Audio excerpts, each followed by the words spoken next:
بهترین خاطر موندن سال 2014 برای من داخل شدن به دانشگاه، یعنی به دانشگاه تاجیکستان. باز از همه این که ما پیش از همین چی به دانشگاه داخل شدن یک چند چیزا رو در مکتب کنفرانس ها گذاردم و دیگه داخل شدم. باز خاطر موندن روزها برای من این چیز گویم، باز در یک چند المپیاده ها اشتراک کردیم و این همه چیزها برای سال 2014 بهترین روزها برای من میشه.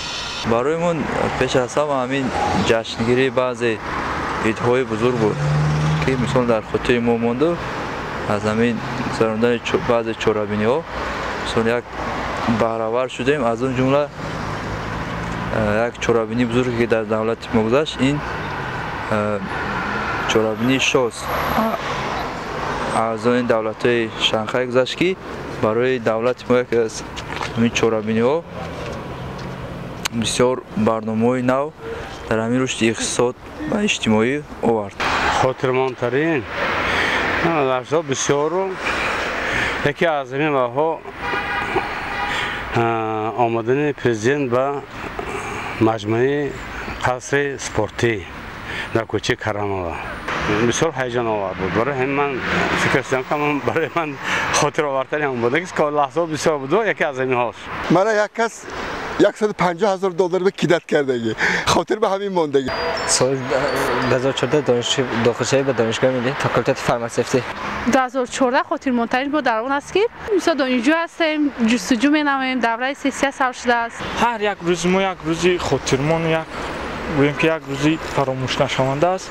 خصوصا در سالی که به نزدیکی سپری می شود در حیات من، خصوصا در حیات اویلوی من این بود که من پدر شدم، صاحب دخترچه زیبا که ارمغان نام دارد، بهترین ارمغان است برای من بود و در سایه کاری هم فعالیت کاری هم باشد. همچنین بسیار یک نتیجه خوب است. مثال اوید با که در سایه علم و معارف کار کرده استودم، بسیار گویم که دسترسی در سایه علم و معارف رسیده است و یکی از دستاوردهای بزرگ دیگر این خود آبادی دیار ما که هر روز یک نوآوری، یک ایجادکاری در شهری ما علاخصوص دوشنبه زیبا رفته ایستاده است. در سال 2014 خانه خدا را زیارت کردم.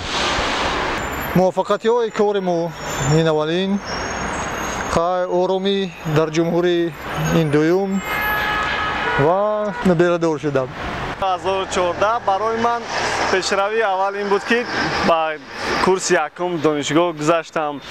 این برای من خیلی پیشروی خوب است که اینا برای خودم پیشروی میدونم که با دانشگاه گذشتم. این روزی است، سالی است که سالی فراموش نشونده من است، چون که این اولین سال خوانیش من است و در آینده ممکن که من باز با کلاهای بلند رسم. بعد برای همین امروز برای من روز فراموش نشونده است. در زندگی من همین 12 دکبر صاحب فرزند شدم. این لحظه بهترین لحظه زندگی است.